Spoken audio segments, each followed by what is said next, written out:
आज जब मैं सुबह उठी तो मेरी माँ मुझसे कहने लगी कि जाओ जाकर नहा लो, घर पर मेहमान आ रहे हैं। मैंने अपनी माँ से हैरत से पूछा कि कौन मेहमान, क्योंकि मैंने आज तक अपने घर में किसी मेहमान को आते जाते नहीं देखा था। हमारी गरीबी की वजह से हमारे घर में कोई भी रिश्तेदार आना नहीं चाहता था। इसीलिए माँ की बात सुनकर मुझे बहुत हैरत हुई और मैंने माँ से पूछा कि कौन आ रहा है, और माँ ने कोई जवाब नहीं दिया। तो मैंने उनसे गुस्से से पूछा कि बताओ ना माँ, कौन आ रहा है। माँ ने मुझसे कहा कि तुम्हारी चाची आ रही हैं। अब मिल गया तुम्हें चैन, अब जाओ जाकर नहा लो, उसके बाद तुम्हें पार्लर भी जाना है। तभी मैंने चौंक कर माँ से कहा कि पार्लर किस खुशी में जाना है? अगर चाची इस इरादे से आ रही हैं कि वो मेरी शादी अपने भाई से करवा देंगी, तो आप मेरी बात सुन लीजिए, मैं हरगिज़ भी उनके भाई से शादी नहीं करूँगी। मैंने ये बात माँ से कही तो माँ ने भी मुझे डांट कर जवाब दिया और कहने लगी कि अपना दिमाग चलाने की ज़रूरत नहीं है, जाओ जाकर नहा लो। मैं नहाने चली गई। जब मैं नहाकर निकली तो अपना ही घर देखकर मैं हैरान हो गई, क्योंकि आज तो हमारा घर चमक रहा था। इससे पहले मैंने अपने घर में कभी ऐसी साफ सफाई होते हुए नहीं देखी थी। आज पहली बार मैंने अपने घर को इतना साफ देखा था, वरना तो हर तरफ गंदगी ही रहती थी और उस पर मंडराती हुई मक्खियाँ, क्योंकि अम्मा की तो तबीयत खराब रहती थी और मुझसे जितनी सफाई हो सकती थी मैं कर दिया करती थी। माँ ने भी मुझे कभी साफ सफाई करने को नहीं कहा था। मैं तो अपनी मर्जी से जो कर देती वो हो जाती थी। लेकिन आज मुझे अपना घर देखकर बहुत अच्छा लग रहा था। घर में एक सुकून सा लग रहा था। मैं किचन में गई तो माँ खाना बना रही थी। मैंने माँ से पूछा, माँ सच बताओ, इतनी तैयारियां किसके लिए कर रही हो? आखिर बात क्या है? तब माँ ने मुझे बताया कि तुम्हारी चाची आ रही है और उन्होंने पैसे भी भेजे हैं और कहा है कि तुम्हें अच्छे से पार्लर से तैयार करवा लें। हो सकता है वो तुम्हारे लिए कोई रिश्ता लेकर आ रही हूँ। फिर माँ कहने लगी, चलो अच्छा है, किसी को तो हमारा ख्याल आया, वरना तुम्हारे पिता के देहांत के बाद तो मेरी ससुराल वालों ने मुझे निकाल ही दिया था और मैं तुम्हारे नाना के घर भी नहीं जा सकती थी, क्योंकि वो खुद अपने बेटों के ऊपर थे। मुझे कहाँ से रखते? तुम्हारे पिता की मौत के बाद मैंने बड़ी मुश्किल से वक्त गुजारा है, मगर अब मुझे लगता है शायद भगवान ने हमारे लिए तुम्हारी चाची को सहारा बनाकर भेजा है। तुम अब अपनी चाची के सामने अच्छे से रहना, कोई भी गड़बड़ मत करना। मैंने कहा, ठीक है माँ। इतनी देर में किसी ने दरवाज़ा खटखटाया। मैं देखने गई तो मोहल्ले की एक औरत अपने कपड़े देने के लिए आई थी। माँ ने उसे मना कर दिया कि आज हमारे घर में मेहमान आ रहे हैं, आज वो कपड़े नहीं सिल सकती, तुम कल आ जाना। माँ ने मुझे पैसे दिए और कहा किसी अच्छे से पार्लर से तैयार होकर आ जाओ, और कहने लगी कि अपने लिए एक सूट भी खरीद लेना और आज वही सूट पहनना। माँ की बात सुनकर मैं बहुत खुश हो गई, क्योंकि पिताजी की मौत के बाद से आज तक मैंने नया जोड़ा नहीं पहना था। हमारे पास इतने पैसे नहीं होते थे कि हम नए कपड़े खरीद सकें। कोई रिश्तेदार भी हमें अपने घर या शादी वगैरह में नहीं बुलाता था कि मैं वहाँ बन सवर कर जाऊँ। होली या दिवाली पर भी हम घर में माँ बेटी अकेले ही होते थे। मैं और माँ पुराने कपड़ों में से ही जो सबसे अच्छे होते वही पहन लिया करते थे। हम माँ बेटी को देखने वाला कोई नहीं था। मैं आज तक पार्लर से तैयार होकर नहीं आई थी, इसीलिए मैंने खुशी खुशी अपनी दोस्त को बुलाया और उसके साथ बाजार चली गई। अपने लिए एक बहुत अच्छा सा जोड़ा भी लिया और वापसी में पार्लर चली गई। पार्लर वाली भी मुझे जानती थी, इसलिए वो मुझे देखकर बोली कि आज तुम यहाँ कैसे? तुम तो कभी कहीं नहीं जाती, फिर आज तुम पार्लर में, क्या कोई ख़ास मामला है? मैंने मुस्कुराकर उसको जवाब दिया कि ऐसा ही समझ लो, बस तुम मुझे जल्दी से अच्छे से तैयार कर दो, फिर मुझे जल्दी से घर जाना है। उसने मुझे तैयार करने के लिए कुर्सी पर बैठा लिया। आज का दिन मेरे लिए बहुत अच्छा था, क्योंकि आज मेरे बचपन की ख्वाहिश पूरी हुई थी।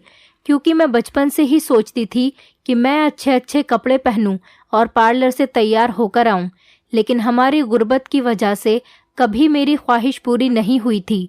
मुझे वहां तैयार होकर बहुत अच्छा लग रहा था। तैयार होने के बाद जब मैंने खुद को शीशे में देखा तो मैं अपने आप को देखती ही रह गई। मुझे यकीन ही नहीं आ रहा था कि ये मैं हूँ। मैं सोच रही थी, क्या ये वही सपना है जो 2-2 दिन तक अपना मुंह भी धोया नहीं करती थी। कोई भी देखेगा तो यकीन नहीं करेगा कि ये सपना ही है। फिर मैंने पार्लर वाली को पैसे दिए और मैं अपने घर पर आ गई। दरवाजे में घुसी ही थी तो देखा कि सामने चाची बैठी हैं और माँ से बातें कर रही हैं। मैं आराम से चलकर उनके पास गई और उनका आशीर्वाद लिया। जब उन्होंने मुझे देखा तो वो देखती ही रह गईं और कहने लगी कि देखो तो कितनी बड़ी हो गई है और साथ में कितनी खूबसूरत हो गई है। इस पर तो खूब जवानी चल रही है। बचपन में कैसी 2 चोटी बांध कर घूमती थी और अब कैसा निखार आ रहा है। चाची मेरी तारीफें करने लगी और मुझे अपने पास बिठा लिया।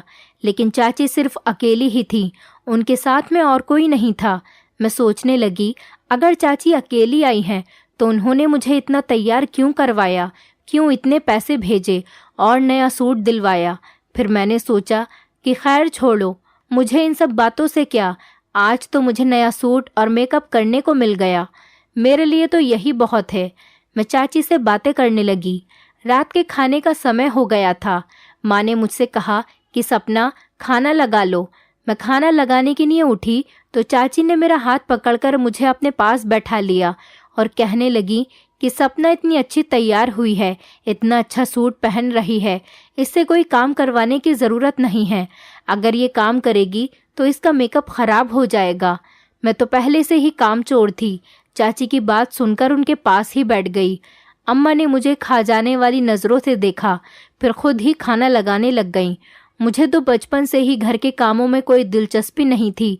माँ ही थी जो काम कर लिया करती थी।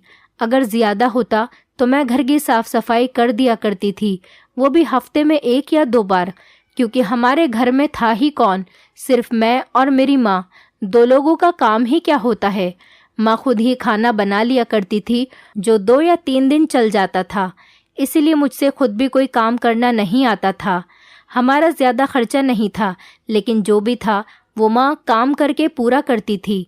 माँ घर में ही सिलाई का काम करती थी। आसपास के सब लोग माँ से ही अपने कपड़े सिलवाते थे। मैं भी उनकी थोड़ी बहुत मदद कर दिया करती थी। इसी में मेरा सारा दिन निकल जाता था। मुझे ये सिलाई विलाई बिल्कुल पसंद नहीं थी, लेकिन माँ भी बीमार रहती थी और घर में कोई कमाने वाला नहीं था। इसीलिए माँ को ये काम करना पड़ा और मुझे भी न चाहकर उनकी मदद करनी पड़ती थी। मैंने इंटर तक पढ़ाई की थी, क्योंकि हमारे हालात ऐसे नहीं थे जो मैं ज़्यादा पढ़ सकती। वो भी मैं बहुत मुश्किल से पढ़ पाई थी। बचपन में तो मुझे पढ़ाई का बहुत शौक था। मैं पढ़ लिख कर कुछ बनना चाहती थी, लेकिन जब मैं स्कूल जाती तो बच्चे मेरा मजाक बनाया करते थे और मुझे गरीब गरीब कहकर चिढ़ाते थे। स्कूल में कोई मुझसे दोस्ती करना भी पसंद नहीं करता था, न मेरे पास कोई बैठना चाहता था। इसीलिए मेरा पढ़ाई से मन हट गया था। जैसे तैसे करके मैंने इंटर पास किया। माँ तो बहुत चाहती थी कि मैं आगे पढ़ाई करूं और कुछ बन जाऊं, ताकि मुझे उनकी तरह परेशानी ना उठानी पड़े, क्योंकि उन्हें भी काम ढूंढने में बहुत परेशानी हुई थी। लेकिन हमारे हालात ऐसे नहीं थे। माँ जो भी थोड़ा बहुत कमाती थी वो सब घर के खाने पीने में खर्च हो जाता था। माँ को सिलाई का काम करना पड़ा था और वो भी अचानक से हुआ था। जब हम इस मोहल्ले में नए नए रहने आए थे तो हमारे पड़ोस में एक शादी थी। उन्हें जिस टेलर से कपड़े सिलवाने थे उसके यहाँ पर मौत हो गई थी, जिस वजह से उसने कपड़े सीने से मना कर दिया था। जब उन्हें पता चला कि माँ को सिलाई आती है तो वो हमारे घर पर आ गईं और माँ से कहने लगी कि माँ उनके कपड़े सिल दे, इसका जो बनेगा वो माँ को दे देंगी। माँ के पास भी कोई काम नहीं था तो उन्होंने हामी भर ली। मेरे पिताजी के पास अच्छी खासी ज़मीन जायदाद थी, लेकिन उनके देहांत के बाद पिताजी के भाई ने सब कुछ धोखे से ले लिया। पिताजी के देहांत के बाद माँ बहुत सदमे में थी। इसी बात का फ़ायदा उठाकर मेरे पिताजी के भाई ने माँ से सारे कागजात पर झूठ बोलकर अंगूठा लगवा लिया। मेरी माँ पढ़ी लिखी नहीं थी और मैं भी उस समय बहुत छोटी थी। उन्होंने कहा कि वो सारी जायदाद सपना के नाम कर रहे हैं। माँ ने बिना सोचे समझे उन पर भरोसा करके सारे कागजात पर अंगूठा लगा दिया। मैं अपनी माँ की इकलौती औलाद थी, इसीलिए माँ ने सोचा कि सब कुछ मेरे नाम हो जाए, यही ठीक रहेगा। कुछ दिनों तक तो सब कुछ ठीक रहा। हमें किसी ने कुछ नहीं कहा, लेकिन पिताजी के देहांत के 1 महीने के बाद पिताजी के भाई ने हमें घर से निकलने के लिए कह दिया। ये सुनकर माँ ने कहा कि हम इस घर से नहीं जाएंगे, यहाँ पर हमारा हिस्सा है। माँ की बात सुनकर बड़े पापा हंसने लगे और कहने लगे कि कौन सा हिस्सा, वो तो तुमने खुद अपनी मर्जी से मेरे नाम कर दिया था। ये सुनते ही मेरी माँ हैरत से उनको देखने लगी और कहने लगी कि मैंने ऐसा कुछ भी नहीं किया है। उन्होंने सारे कागजात निकालकर माँ को दिखाए और कहने लगे, ये देखो, तुमने खुद अंगूठा लगाया था। भलाई इसी में है कि तुम दोनों माँ बेटी यहाँ से निकल जाओ, वरना मैं तुम्हें यहाँ से धक्के मारकर निकाल दूंगा। मेरी माँ ने बुआ और चाचा से इस बारे में बात की, लेकिन किसी ने माँ का साथ नहीं दिया। माँ ने पुलिस स्टेशन में भी रिपोर्ट करवाई, लेकिन बड़े पापा ने पुलिस में भी पैसे भर दिए थे। मेरे ननिहाल वालों ने भी माँ का साथ नहीं दिया, क्योंकि मेरी माँ ने मेरे बाबा से अपनी पसंद से शादी की थी। शादी के बाद ही मेरे माँ के घर वालों ने उनसे सारे रिश्ते नाते तोड़ दिए थे, यहाँ तक कि वो लोग पापा के देहांत में भी नहीं आए थे। माँ एक बार अपने घर पर गई थी, लेकिन उनकी भाभीयों ने उन्हें साफ कहकर निकाल दिया था कि तुम्हारी इस घर में अब कोई जगह नहीं है, आइंदा इस घर में कदम भी मत रखना। मेरी माँ अकेली औरत थी, आखिर करती भी तो क्या करती। सभी लोगों ने उनसे मुंह मोड़ लिया था, किसी ने भी माँ का साथ नहीं दिया। फिर हम दूसरे शहर आ गए। यहाँ मेरे पिताजी का एक और घर था जो मेरी माँ के नाम पर था। इसके बारे में किसी को कुछ नहीं पता था। अगर पता होता तो शायद बड़े पापा इस घर को भी अपने नाम में करवा लेते। हम लोग यहाँ रहने आ गए। हम यहाँ आ तो गए थे, लेकिन हमारे पास पैसे नहीं थे। 2-3 दिन तो हमारा गुजारा हो गया, उसके बाद हमारे पास खाने पीने के लिए कुछ भी नहीं था। माँ कहीं काम ढूंढने के लिए निकल गई। शाम को जब वो वापस आई तो वो बहुत ज़्यादा थकी हुई थी। मैंने उनसे पूछा कि माँ, कहीं काम मिला? तो उन्होंने ना में सर हिला दिया। कहने लगी कि बेटा, ऐसे अनजान लोगों को कोई काम पर नहीं रखता और हमें कोई जानता भी नहीं है। अगले दिन फिर माँ सुबह ही काम की तलाश में निकल पड़ी। शाम को जब वो घर आई तो कल से भी ज़्यादा थकी हुई थी। मैंने माँ से पूछा, माँ, क्या आपको आज कहीं पर काम मिला? उन्होंने कहा कि हाँ, एक घर में साफ सफाई का काम मिला है। उनकी हालत देखकर मैं बहुत ज़्यादा रोई, क्योंकि बचपन से ही मैंने अपने घर में नौकरों को काम करते हुए देखा था। मेरे पिताजी की आमदनी बहुत अच्छी थी। माँ ने कभी घर का कोई काम नहीं किया था। आज उनको दूसरों के घर में काम करना पड़ रहा था। मुझसे उनकी ये हालत देखी नहीं जा रही थी। मैंने उनसे ये काम करने से साफ मना कर दिया। माँ ने कहा कि 1-2 दिन ये काम करके गुजारा कर लेते हैं, फिर कुछ और काम ढूंढ लूँगी। अगले दिन जब वो काम के लिए निकल रही थी तो मैंने उन्हें नहीं जाने दिया। मैंने उनसे ज़िद लगा ली कि वो ये काम नहीं करेंगी। उन्होंने छुट्टी कर ली और सारा दिन घर पर ही रही। शायद भगवान ने मेरी सुन ली थी। उसी दिन हमारे पड़ोस की एक आंटी माँ के पास कपड़े सिलवाने के लिए आ गईं। अब माँ ने मजबूरी में और हालात को देखते हुए उनके कपड़े सिलकर दे दिए। उन्होंने सिलाई के पैसे माँ के हाथ में दिए, जिससे माँ घर में खाने पीने के लिए सामान लेकर आ गई। रात को जब हम सोने के लिए लेटे तो माँ ने मुझे समझाते हुए कहा कि बेटा, अब हमारा कोई और सहारा नहीं है। मुझे खुद ही घर से बाहर कमाने के लिए निकलना पड़ेगा, और तुम ऐसे ही करोगी तो मैं काम नहीं कर पाऊंगी। फिर हमारे पास खाने के लिए कहाँ से आएगा? मैं माँ की बात समझ गई थी। पड़ोस की जो आंटी माँ से कपड़े सिलवाकर लेकर गई थी, वो हमारे घर फिर से आईं और कहने लगी कि आपने हमारे कपड़े बहुत अच्छे सिए हैं, अब से आप ही हमारे कपड़े सिया करें। आप जितने भी पैसे बोलेंगी वो हम आपको दे दिया करेंगे। माँ ने भी सोचा कि घर बैठे बिठाए काम मिल रहा है तो क्यों ना मैं यही काम कर लूँ। इससे मैं घर पर भी रहूँगी और सपना पर भी ध्यान दे सकूँगी। और इस समय माँ के पास कोई कामकाज भी नहीं था। उन्होंने जहाँ साफ सफाई का काम किया था, वहाँ पहले दिन ही छुट्टी करने की वजह से उन्होंने माँ से काम करने को मना कर दिया था। अब माँ को फिर से धक्के खाने पड़ते दूसरा काम ढूंढने के लिए। इसीलिए माँ ने उनसे हामी भर ली। मैं भी ये सब कुछ देखकर बहुत खुश हुई कि चलो अब मेरी माँ को दूसरों के घरों का काम करना नहीं पड़ेगा। देखते देखते ही मोहल्ले के सारे लोग माँ से ही कपड़े सिलवाने लगे, क्योंकि माँ बहुत अच्छे कपड़े सीती थी। इससे हमें अच्छे खासे पैसे भी मिल जाते थे और हमारा खर्चा भी पूरा हो रहा था। माँ ने मेरा एडमिशन स्कूल में करवा दिया था। मैं रोज़ स्कूल जाती थी और अम्मा घर में कपड़े सीती थी।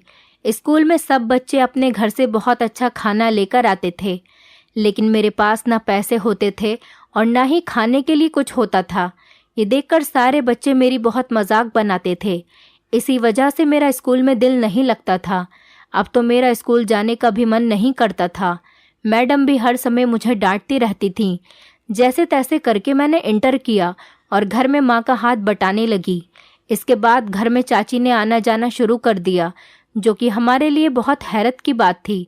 माँ को तो बिल्कुल भी उम्मीद नहीं थी कि कोई उनकी ससुराल से उनको देखने के लिए भी आएगा, मगर अब चाची हमारे घर पर आ जाया करती थी। खैर, रात के खाने के बाद अम्मा ने चाची का बिस्तर दूसरे कमरे में लगा दिया। मैं तो चाची के पास ही बैठी रही थी। उन्होंने भी मुझे अपने पास से उठने नहीं दिया था। अगर मैं किसी काम से उठकर भी जाती तो मुझे बुला लिया करती और अपने पास बैठा लेती। रात को जब सोने का समय हुआ, माँ ने चाची से कहा, मैंने तुम्हारा बिस्तर दूसरे कमरे में कर दिया है। ये सुनकर वो कहने लगी कि तुम सपना का बिस्तर भी मेरे साथ ही लगा दो। आज मैं सपना के साथ सोऊंगी। मुझे उससे बहुत सारी बातें करनी है। वैसे तो मैं रोज माँ के पास ही सोती थी, लेकिन आज खुद ही चाची के पास सो गई। माँ अपने कमरे में सोने चली गई। लेटने के बाद चाची मुझसे बातें करने लगी। बातें करते करते अचानक वो उठी और अपना बैग खोला और उन्होंने मुझे बैग में से मिठाई निकाल कर दी, जो मैंने खुशी से उनसे ले ली और खाने लगी। खाते खाते मैंने चाची से कहा कि आप भी तो खाइए, लेकिन उन्होंने मना कर दिया। वो मिठाई खाते ही मुझे नींद आ गई, जबकि अभी मेरा सोने का कोई इरादा नहीं था। सुबह उठकर चाची ने नाश्ता किया और कहने लगी कि अब मैं चलती हूँ। माँ ने और मैंने उन्हें बहुत रोका, लेकिन वो नहीं रुकी।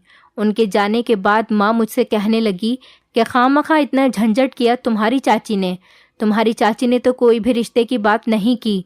मैंने कहा, कोई बात नहीं माँ, शायद वो अगली बार कोई रिश्ते की बात करें। माँ ने कहा कि वो कोई इशारा ही देकर चली जाती ताकि हम भी कुछ समझ जाते, लेकिन उन्होंने तो इस तरीके की कोई बात ही नहीं की।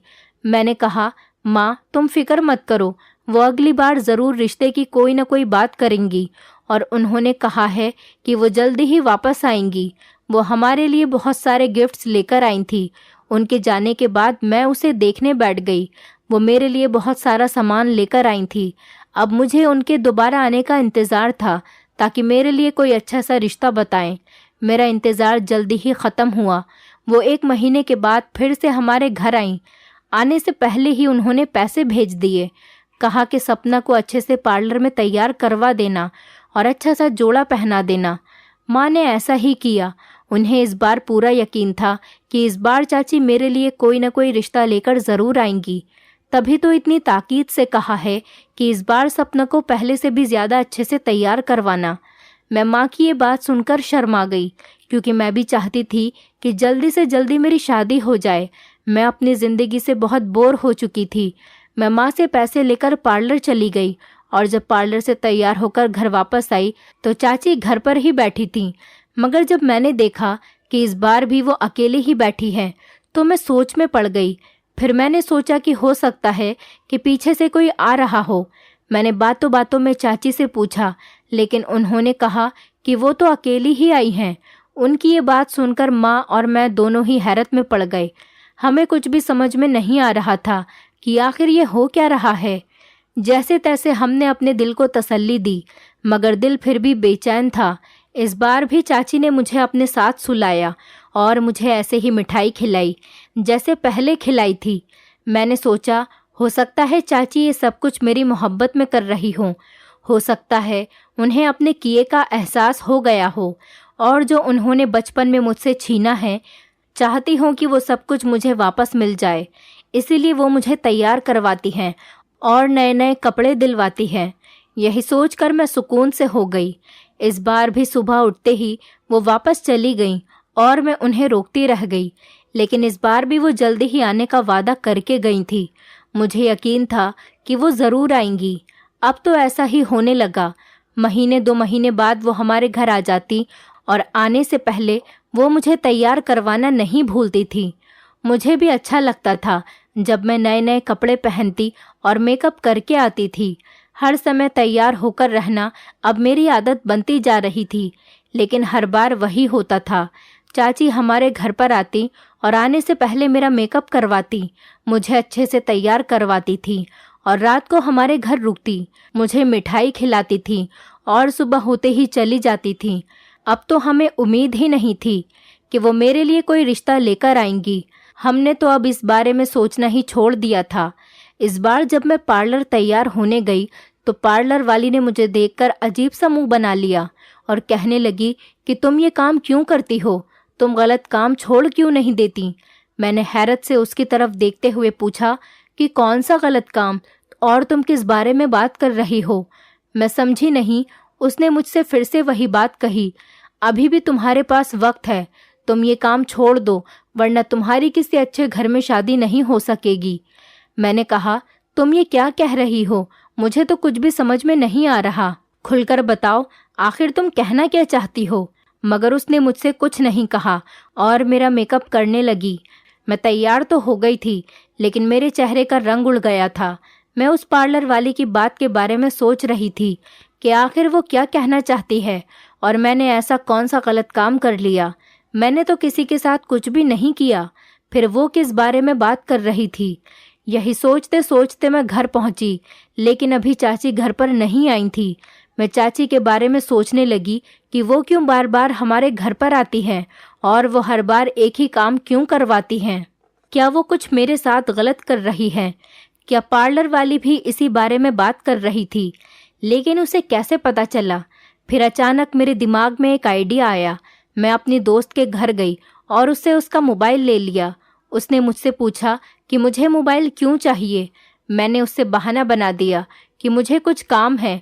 फिर मैं उसका मोबाइल लेकर घर वापस आ गई और चुपके से मैंने मोबाइल का कैमरा ऑन करके उसी कमरे में लगा दिया जहां मैं और चाची सोया करती थीं। और हर बार की तरह वही सब कुछ हुआ। सुबह होते ही चाची अपने घर जाने के लिए तैयार होने लगी तो मैंने उनको बहुत रोका, लेकिन वो नहीं रुकी।